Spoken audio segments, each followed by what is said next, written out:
Le mouvement né sur les réseaux sociaux a pris de l'ampleur depuis le premier rassemblement il y a 15 jours.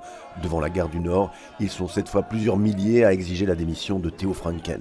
Il y a eu moult interventions du Premier ministre qui a pensé que non, il pouvait s'attaquer aux syndicats au lieu de répondre à la question qu'on lui avait posée, de limoger M. Theo Franken. Et c'est ce que nous attendons. Nous voyons que le Premier ministre n'a pas le courage politique qu'il faut. Jeudi encore, une famille albanaise avec 3 enfants était placée au centre fermé, dans la perspective d'une expulsion vers l'Albanie. Les réseaux d'enseignement demandent de laisser les enfants terminer leur année scolaire.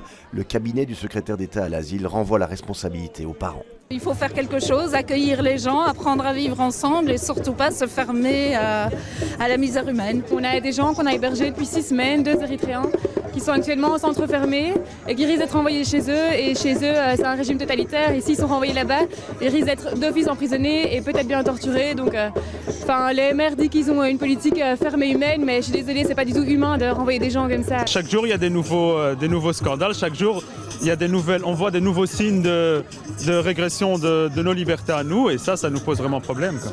Les organisateurs de la manifestation avaient annoncé l'événement sur Facebook sous le slogan « On lâche rien ».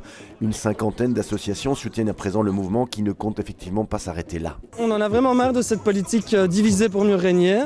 Et oui, c'est scandaleux de renvoyer des gens alors qu'on sait qu'ils vont se faire torturer. Donc ça, c'est vraiment la responsabilité de Franken et aussi de Charles Michel. Fin décembre, les manifestants avaient donné 15 jours au gouvernement pour exclure le secrétaire d'État NVA. Ils reviendront à nouveau dans quelques semaines vérifier si c'est chose faite.